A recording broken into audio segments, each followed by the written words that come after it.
Adajan police station વિસ્તારમાં આવેલ Parshuram garden પાસેના સેતુ વિલા બંગલામાં 48 લાખ જેટલી માતબર રકમની ઘરફોડ ચોરી થયેલ હોવાની ઘટના બનેલી।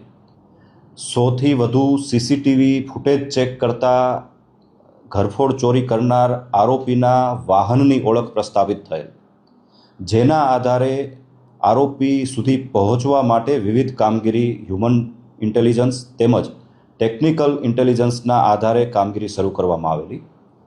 શરૂઆતમાં ગુનો કર્યા બાદ આરોપી મુંબઈ તરફ ભાગી ગયેલ હોવાની હકીકત જણાયેલ, જેના આધારે પોલીસની એક ટીમ મુંબઈ તરફ રવાના થયેલ।